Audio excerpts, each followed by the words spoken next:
The Flowers of Truth by Senka Dodig. In a small village you have never heard about, far away in the west, there lived a poor florist. His wife had died in childbirth, and he was left alone with his daughter. He named her Lona.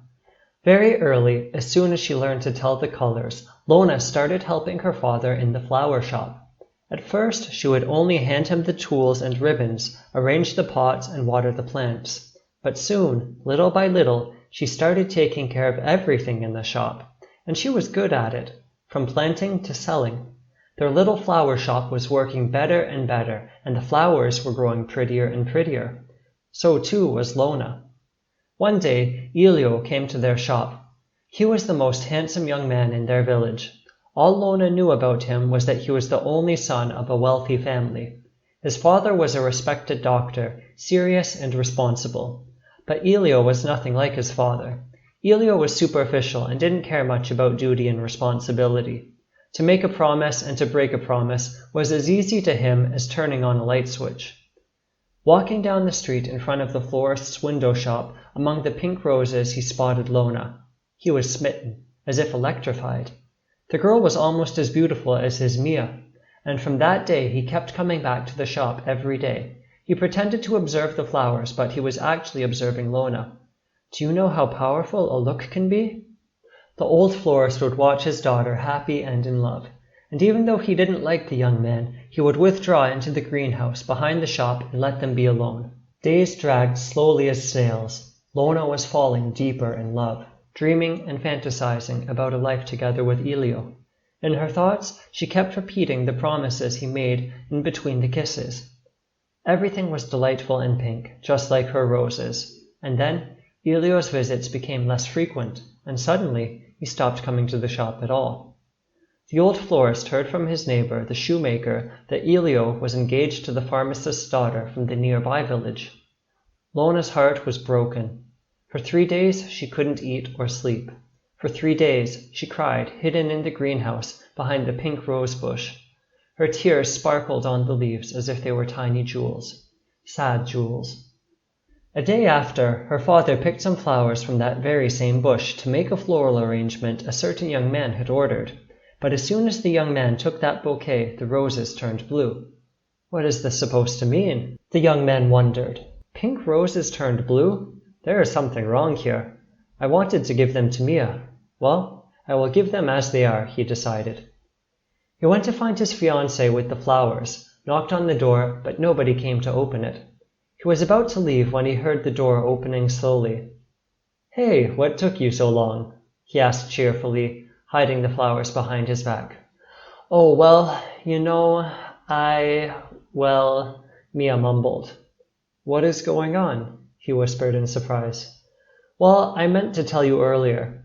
Elio asked me to marry him. I accepted. I'm sorry, she explained in a barely audible whisper.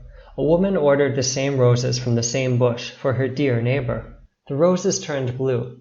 Later she found out that the neighbor had been bad-mouthing her all over the village for quite a long time. The roses turned blue to a man who ordered them for his wife. He had no idea that his wife had been stealing from him behind his back for years. And in no time, the story about the old florist's roses turning blue, if dedicated to people who didn't deserve them, spread around.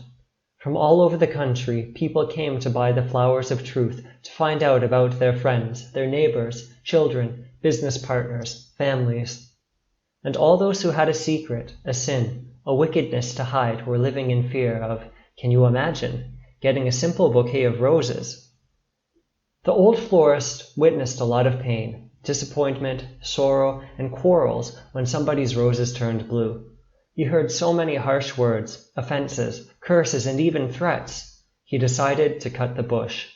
Enough is enough. May all things be as before, he murmured to his gray beard. He took the gardening shears and started cutting, branch by branch. With each snap, he heard the sobbing coming from the bush. Each cut branch shed tears, Lona's tears.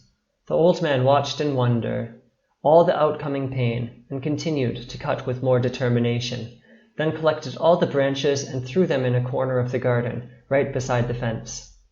Elio wanted to buy roses for his fiancée, Lona's roses were the most beautiful, but he didn't dare to go to the flower shop, so he kept circling around the street, trying to find a solution. When he spotted the branches by the fence, he quickly picked 3 flowers and vanished, as any thief would do. But on the way, the roses turned blue. Since he was familiar with the story about the flowers of truth, he gazed at the flowers in astonishment, as if he were looking at a ghost. Trusting the flowers, he cancelled the wedding, and later found out that Mia was marrying him for his wealth. And that was the last time that the roses turned blue. It all ended as it had started, with Elio. The following spring, from the cut rose bush, new branches sprouted and new buds started opening. Their beautiful, rare pink color embellished the shelves in the store. The roses were sold immediately, and they never turned blue again. Years later, Lona married a humble young man, a friend, the son of the shoemaker from the neighborhood.